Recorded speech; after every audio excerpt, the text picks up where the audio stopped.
Hello friends, welcome back to my channel learning hub by DK. मेरा नाम है दीपक कहार। आज का हमारा टॉपिक है जीएसटी टैली में रजिस्ट्रेशन टाइप क्या होते हैं। तो जीएसटी में 4 प्रकार के रजिस्ट्रेशन टाइप होते हैं। सबसे पहला कंज्यूमर होता है, दूसरा रेगुलर होता है, तीसरा कंपोजिशन होता है और चौथा अनरजिस्टर्ड। जैसे कि हम जानते हैं कि जब हम टैली में लेज़र क्रिएट करते हैं तो हमें पर्टिकुलर हर लेज़र में ये बताना होता है कि हमारा रजिस्ट्रेशन टाइप कौन सा है। इसके लिए हम टैली में जैसे ही लेज़र क्रिएट करते हैं तो वहाँ पर हमारे सामने सबसे लास्ट में रजिस्ट्रेशन टाइप का ऑप्शन आता है, जिससे मैं आगे डिस्क्राइब करने वाला हूँ। मैं आपको आगे बताने वाला हूँ ये कैसे करते हैं। फ्रेंड्स, अगर आप हमारे वीडियो में नए हैं तो प्लीज़ हमारे चैनल को सब्सक्राइब और बेल आइकन को दबाकर ऑल पर जरूर क्लिक करें, ताकि हमारा आने वाला वीडियो का नोटिफिकेशन आपको तुरंत मिल सके, जिससे हम आपके लिए और बेहतर वीडियो बना सकें। वीडियो को लाइक, शेयर, कमेंट करना ना भूलें, हम इससे आपके लिए और बेहतर वीडियो बना सकें। तो आइए फ्रेंड्स, टाइम को वेस्ट ना करते हुए वीडियो को स्टार्ट करते हैं। जीएसटी का फुल फॉर्म होता है goods and service tax. Before GST क्या होता था, गवर्नमेंट ने पहले क्या बहुत सारे टैक्स लगा के रखे हुए थे, जिसके कारण क्या काफ़ी कॉम्प्लिकेशन होती थी और टैक्स मैनेज करना कठिन होता था। गवर्नमेंट ने क्या किया है, अब एक टैक्स लगा दिया है गुड्स एंड सर्विस टैक्स। जैसे चाहे हम गुड्स सेल करें चाहे सर्विस प्रोवाइड करें, तो उसमें हमें जीएसटी ही लगाकर सेल करना है। ठीक है, तो इस तरह से हमारा ये गुड्स एंड सर्विस टैक्स होता है। हाँ, यह एक इनडायरेक्ट टैक्स होता है। इसमें जीएसटी में क्या होता है, 4 प्रकार के रजिस्ट्रेशन टाइप होते हैं। पहला होता है कंज्यूमर, दूसरा होता है अनरजिस्टर्ड, तीसरा होता है रेगुलर और चौथा होता है कंपोजिशन।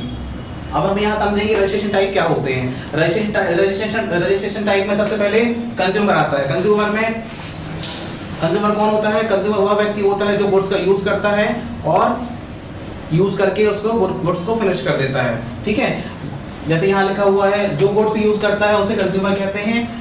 गुड्स को आगे सेल नहीं करता, वो आप अपने गुड्स को जो फॉर एग्जाम्पल यदि मान लीजिए हमारे पास ये पेन है, ये पेन हमने परचेज किया और हम इसका यूज़ हम खुद कर रहे हैं और इसे आगे सेल नहीं करेंगे, तो क्या हो जाएगा, ये एंड हमारे यूज़ करने के बाद एंड हो जाएगा, फिनिश हो जाएगा, तो हम क्या कहलाएंगे, इसके एंड यूज़र कहलाएंगे। तो इस तरह से क्या होता है, ये कंज्यूमर जो गुड्स का यूज़ करेगा और गुड्स को फिनिश करके एंड कर देगा।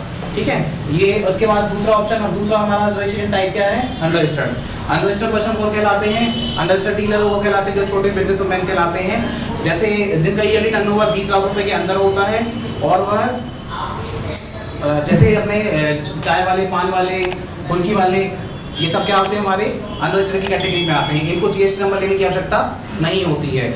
यदि इनका ईयरली टर्नओवर 20 लाख रुपए से अधिक हो जाता है, तब इन्हें जीएसटी नंबर लेने की रिक्वायरमेंट होती है। ठीक है, तो हमारा क्या हो गया, अभी कंज्यूमर हो गया और अनरजिस्टर्ड हो गया। अब इसके बाद आते हैं तीसरा हमारा जो रजिस्ट्रेशन टाइप है रेगुलर का। रेगुलर पर्सन वह पर्सन होता है, रेगुलर बिजनेसमैन का ईयरली टर्नओवर 20 लाख रुपए से अधिक होता है। जो भी बिजनेसमैन है जिसका ईयरली टर्नओवर 20 लाख रुपए से अधिक होगा, उसे जीएसटी नंबर लेने की आवश्यकता होती है और उसे जीएसटी नंबर लेना अनिवार्य है। गवर्नमेंट की गाइडलाइन के अकॉर्डिंग अगर जीएसटी नंबर उसे लेना अनिवार्य है, तभी वह बिजनेस कर सकता है, नहीं तो नहीं कर सकता। ठीक है, उसके बाद रेगुलर पर्सन का बिजनेस में 20 लाख रुपए से अधिक हो सकता है और अनलिमिटेड तक भी हो सकता है। ठीक है, उसे जीएसटी नंबर लेना अनिवार्य होता है। बिल में जब भी वह कोई भी गुड सेल करेगा तो वह अपने बिल में जीएसटी लगा कर देगा। ठीक है, और खुद का जीएसटी नंबर तो लिखेगा ही लिखेगा। साथ में अगर किसी B2B वाली पार्टी को, रेगुलर पार्टी को गुड सेल कर रहा है, तो उस पार्टी का जीएसटी नंबर भी अपने बिल में मेंशन करना अनिवार्य होता है। अगर वह अपने बिल में सामने वाली पार्टी का जीएसटी नंबर मेंशन नहीं करता है, तो सामने वाली पार्टी को उस जीएसटी का इनपुट नहीं मिलेगा। ठीक है, आया समझ में? वह अपने बिल में जीएसटी लगाएगा टैक्स रेट के साथ। अगर वह गुड्स लोकल सेल करता है तो वह CGST HST लगाएगा, और यदि वह गुड्स इंटरेस्ट रेट सप्लाई करता है तो IGST चार्ज करेगा। फॉर एग्जाम्पल हम यहाँ मान लेते हैं, ये हमने गुड्स परचेज किया हुआ है, ये हमारा गुड्स की वैल्यू 80 रुपीज़ है और CGST HST 10 रुपीज़ चार्ज किया गया है, तो टोटल वैल्यू हमारी कितनी हो जाएगी, 100 रुपीज़ हो जाएगी।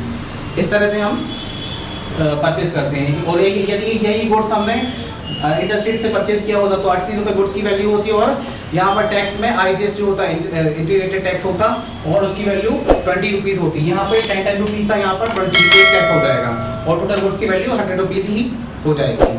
आगे साल में आगे बढ़ते हैं। रेगुलर पर्सन को 2 जीएसटी रिटर्न फाइल करनी होती है। पहली GSTR1, दूसरी GSTR3B। GSTR1 में ओनली सेल का डेटा होता है, जिसमें चाहे वह गुड्स B2B को सेल करे चाहे B2C पार्टी को सेल करे, तो उसमें पूरी सेल की डिटेल उसे देनी पड़ती है। B2C में ओनली टैक्सेबल वैल्यू होती है, B2B में सामने वाली पार्टी का GST number, invoice number, invoice date, taxable value, HSN code और प्लेस ऑफ सप्लाई, स्टेट और इनवॉइस वैल्यू होती है। ठीक है, इनवॉइस वैल्यू होती है। और उसके बाद GSTR1 फाइल करने की लास्ट डेट जो रहती है नेक्स्ट मंथ की 11 तारीख होती है। ठीक है, अब यहाँ फॉर एग्जांपल हम मान लेते हैं यदि हम दिसंबर मंथ की GSTR1 फाइल करना चाहते हैं, तो ये हमारे लिए इसकी लास्ट डेट जो रहेगी जनवरी मंथ की 11 तारीख होगी। हमें 11 के पहले GSTR रिटर्न फाइल करनी होती है, नहीं तो हमें लेट फीस चार्ज होती है। ठीक है, इस तरीके से रेगुलर पर्सन को GSTR3B भी फाइल करनी होती है, जिसकी लास्ट डेट नेक्स्ट मंथ की 20 तारीख होती है। GSTR3B में सेल और परचेज की दोनों की वैल्यू होती है, जिसमें आउटपुट टैक्स में से इनपुट टैक्स को लेस करने के बाद जो हमारी टैक्स लायबिलिटी आती है उसे हमें गवर्नमेंट को पे करना होता है। ठीक है, इसे हमें गवर्नमेंट को पे करना होता है। इसकी लास्ट डेट जो रहती है नेक्स्ट मंथ की 20 तारीख होती है। फॉर एग्जांपल यदि हम दिसंबर मंथ की GSTR3B फाइल कर रहे हैं, तो हमें इसकी लास्ट डेट जो रहेगी जनवरी मंथ की 20 तारीख होगी। 20 तारीख के पहले हमें इसका GST रिटर्न फाइल करनी पड़ेगी और गवर्नमेंट को टैक्स पेमेंट करना पड़ेगा। ठीक है, अब यहाँ एग्जांपल समझ लेते हैं।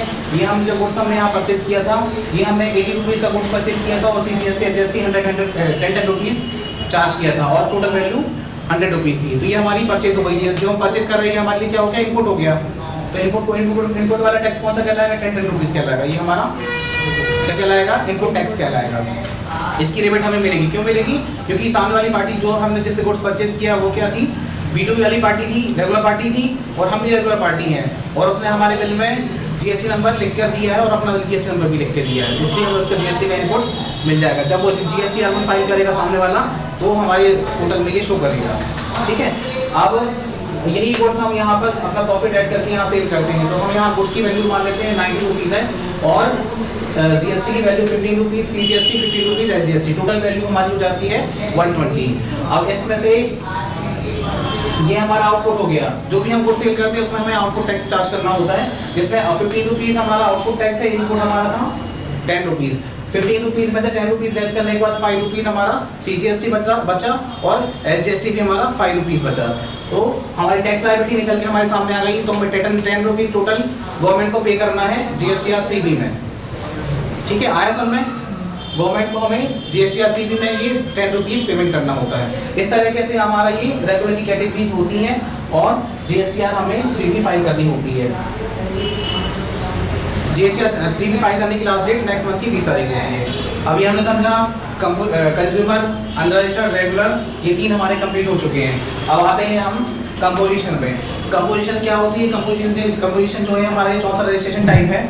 चौथा रजिस्ट्रेशन टाइप है जिसमें जिस बिजनेसमैन का ईयरली टर्नओवर 20 लाख रुपए से अधिक और 1.5 करोड़ रुपए के अंदर होता है, तो उसे ये कंपोजिशन के अंतर्गत आता है। ठीक है, दूसरी कंडीशन इसकी क्या होती है, कंपोजिशन स्कीम को अपनाने के लिए उस व्यापारी का इच्छुक या अनिवार्य इंटरेस्टेड होना अनिवार्य होता है। ठीक है, कंपोजिशन स्कीम को अपनाने के लिए व्यापारी का इच्छुक या इंटरेस्टेड होना अनिवार्य होता है, नहीं तो अगर वो नहीं अपनाएगा तो वो बाय डिफॉल्ट क्या चला जाएगा, रेगुलर की कैटेगरी में चला जाएगा। जिस बिजनेसमैन का टर्नओवर 20 लाख रुपए से अधिक होता है वो बाय डिफॉल्ट रेगुलर की कैटेगरी में चला जाता है। अगर यह बिजनेस की बैंक के ऊपर डिपेंड करता है कि अगर वो ऐसी स्कीम को लेना चाहता है तो इसमें ये कंपोजिशन स्कीम को ले सकता है। ये समझ में आ गया। उसके बाद जो कंपोजिशन व्यापारी रहता है वह अपने बिल में कंपोजिशन डीलर की सील लगा के देता है। जो कंपोजिशन बिजनेसमैन होता है वो अपने बिल में कंपोजिशन की सील लगा के देगा, नहीं तो हम इसका भी GST नंबर होता है और रेगुलर पर्सन का भी GST नंबर होता है, तो हम उसे कैसे आइडेंटिफाई कर पाएंगे, ये हमारे लिए मुश्किल हो जाएगा। इसलिए गवर्नमेंट ने क्या कहा है कि अगर आप कंपोजिशन व्यापारी हैं, कंपोजिशन डीलर हैं, तो आप अपने बिल में कंपोजिशन डीलर की सील लगा के देंगे। ठीक है, दूसरा आता है वह अपना GST नंबर तो लिखता ही लिखता है, साथ में यदि किसी B2B वाली पार्टी रेगुलर पार्टी का गुड सेल कर रहा है तो वह उसमें अपना उस सामने वाली पार्टी का भी GST नंबर लिख के देगा नेम के साथ पार्टी का। क्लियर है। अब आगे आते हैं, कंपोजिशन व्यापारी अपने बिल में GST चार्ज नहीं कर सकता है, GST लगाकर बिल में नहीं देगा। ठीक है, और ना ही उसे GST का इनपुट मिलेगा। यदि वह रेगुलर पर्सन से गुड्स परचेज करता है तो उसे GST का इनपुट नहीं मिलता है। और कंपोजिशन व्यापारी जो है वो बिल ऑफ सप्लाई इशू कर सकता है, टैक्स इनवॉइस इशू नहीं कर सकता है। बिल ऑफ सप्लाई इशू करेगा, टैक्स इनवॉइस इशू नहीं करेगा। टैक्स इनवॉइस क्यों इशू नहीं करेगा? क्योंकि वहाँ पर मैं अपने बिल में टैक्स लगाकर नहीं दे रहा है। क्लियर है? अब आगे आते हैं, कंपोजिशन व्यापारी की जो जीएसटी रिटर्न R1 रिटर्न होती है वो क्वार्टरली होती है, और जो रिटर्न फाइल करता है वो क्वार्टरली रिटर्न फाइल करता है। क्वार्टरली में फॉर एग्जांपल हम मान लेते हैं अप्रैल मई जून की जो रिटर्न रहेगी वो जुलाई की 31 के पहले उसे रिटर्न फाइल करनी होती है। ठीक है, और उसके बाद नेक्स्ट जो रहती है जीएसटी R3 भी उसे फाइल करनी होती है, जिसकी लास्ट डेट रहती है नेक्स्ट मंथ की 20 तारीख होती है। 20 तारीख के पहले हमें रिटर्न फाइल करनी होती है, नहीं तो लेट फीस चार्ज होती है पर डे के हिसाब से। अब इसमें कंपोजिशन स्कीम में ये कंडीशन है। अब इसमें क्या होता है, जीएसटी तो वह चार्ज करता नहीं है, ना उसको जीएसटी का इनपुट मिलता है। अभी रेगुलर में हमने समझा था, यहाँ पर हमने यहाँ सेल में से आउटपुट टैक्स में से इनपुट टैक्स को लेस करने के बाद जो टैक्स लायबिलिटी आती है उसे हमें गवर्नमेंट को पे करनी होती है। अब यहाँ पर कंडीशन अपोजिट है, क्योंकि यहाँ पर जीएसटी कंपोजिशन व्यापारी चार्ज नहीं कर रहा है और ना ही उसे मिल रहा है, तो गवर्नमेंट को टैक्स हुआ कैसे पेमेंट करेगा? तो उसके लिए हमें क्या करना पड़ेगा? कंडीशन उसकी गवर्नमेंट ने 2 डिसाइड की हैं। यदि वह मैन्युफैक्चरर है, गुड्स का निर्माण करता है, गुड्स को बनाता है, गुड्स का उत्पादन करता है, तो जो भी वह 1 महीने में सेल करेगा उस सेल का 1%, उस सेल का 1% गवर्नमेंट को पेमेंट करना पड़ेगा। फॉर एग्जांपल यदि 10 रुपये हुआ है, 10 रुपये का 1% जो आएगा वो गवर्नमेंट को उसे पेमेंट करना पड़ेगा। ये समझ में आ गया मैन्युफैक्चर की कंडीशन। अब दूसरी कंडीशन आती है ट्रेडर्स की कंडीशन। यदि वह गुड्स परचेज करके सेल करता है तो उस कंडीशन में उसे गवर्नमेंट को 2% मंथ में जो भी सेल करेगा उसका 2% गवर्नमेंट को पेमेंट करना पड़ेगा। इस तरह से ही हमारा कंप्यूटेशन पार्ट भी कंप्लीट हो जाता है।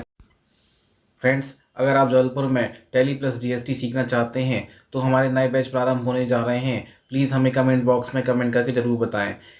यदि आप इंग्लिश सीखना चाहते हैं तो हमारे नए बैच स्टार्ट होने जा रहे हैं, जिसमें एक बैच में मात्र 5 स्टूडेंट रहेंगे और इंग्लिश ना बोल पाने पर पैसे रिफ़ंड करने की फुल गारंटी है। और हमारा जो हाईएस्ट रिव्यूज़ हैं आप गूगल पर सर्च कर सके देख सकते हैं। आप हमारे एक बैच में 5 स्टूडेंट देख ही रहेंगे और इससे ज़्यादा स्टूडेंट नहीं रहते हैं। सबके लिए हमने सेपरेट बैच बनाए हुए हैं, जिससे आप टैली सीख सकते हैं, इंग्लिश सीख सकते हैं और जॉब इजी तरीके से पा सकते हैं। आपको यहाँ पर टैली में बेसिक से लेके आपको जीएसटी तक प्रॉपर तरीके से पूरा फुल नॉलेज दिया जाएगा। यदि आप सीपीसीटी करना चाहते हैं तो आप हमारे यहाँ से सीपीसीटी कर सकते हैं। यदि आप हमारे यहाँ से पीजीडीसी करना चाहते हैं तो पीजीडीसी भी कर सकते हैं। और यदि आप नॉर्मल बेसिक एक्सेल सीखना चाहते हैं, एडवांस एक्सेल सीखना चाहते हैं और टैली सीखना चाहते हैं प्लस जीएसटी, तो हमारे यहाँ से प्रॉपर तरीके से कर सकते हैं। प्लीज़ हमें कमेंट बॉक्स में कमेंट करके ज़रूर बताएं।